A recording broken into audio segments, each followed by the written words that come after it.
সব তীর্থ বারবার, গঙ্গাসাগর একবার। স্বভাবতই ভিড় মানুষের, লক্ষ লক্ষ পুণ্যার্থী পুণ্য স্নানে ব্যস্ত। এই ব্যস্ততার ভিড়ে কোথাও গ্রাস করেছে আতঙ্ক, সাগরে দেখা দিয়েছে পাড় ভাঙন। দেখুন,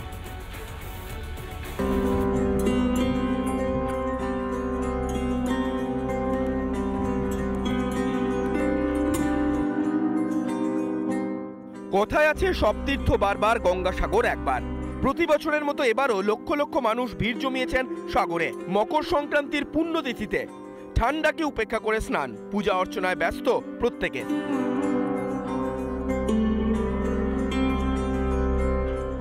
এই উৎসবের তিথিতে চিন্তা ধরাচ্ছে সাগরের পাড় ভাঙন। গঙ্গাসাগরে পাড় ভাঙছে আর বাড়ছে আতঙ্ক। আগামী কয়েক বছর কপিলমুনির আশ্রমে কতদূর পর্যন্ত জল পৌঁছে যাবে এ ভেবেই কুল কিনারা পাচ্ছেন না যারা গঙ্গাসাগরে আসছেন পুণ্যার্থীরা।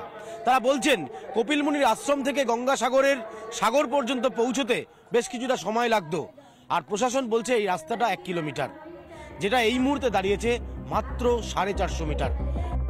যদিও এই পাড় ভাঙনকে কালের নিয়ম বলেই মনে করছেন সাধু সন্তরা। कुंभ के बाद अगर कोई मेला भारतवर्ष में है संपूर्ण, तो सबसे बड़ा गंगा सागर मेला है। और गंगा सागर मेला जब तक लिए राष्ट्रीयकरण नहीं होगा, राष्ट्रीय मेला घोषित नहीं होगा, तब तक लिए जो बड़े बड़े प्रोजेक्ट हैं, समुद्र जिस तरह से आगे बढ़ रहा है, मुनि जी के ऊपर भी खतरा है, तो इन सब चीज़ को देखते हुए सेंट्रल गवर्नमेंट को भी ये चीज़ सोचना पड़ेगा, गंगा जी को आगे बढ़ने से रोका जाए, इन चीज़ों पर ध्यान देना पड़ेगा, तभी ये संभव है।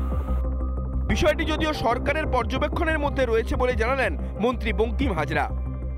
যে টেট্রাপটটা ফেলানো হয়েছে, এই টেট্রাপটটা ফেলানোর ফলে আমরা একটা জিনিস অবজার্ভ করছি, এটা আর একটু সময় লাগবে, কারণ 1 বছর না গেলে ঠিক বোঝা যায় না। 2 নম্বরে এই টেট্রাপটটা পড়ার ফলে 1 নম্বরের দিকে যেটা ক্ষয়টা হতো সেটা কিন্তু দাদা সিলটেট হচ্ছে।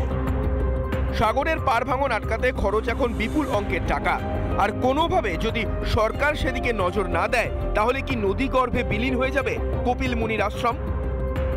দ্রুত সরকারকে এই পাড় বাঁধানো নিয়ে আরও সদর্থক ভূমিকা নিতে হবে, না হলে জল পৌঁছে যাবে সরাসরি কপিলমুনির আশ্রম পর্যন্ত।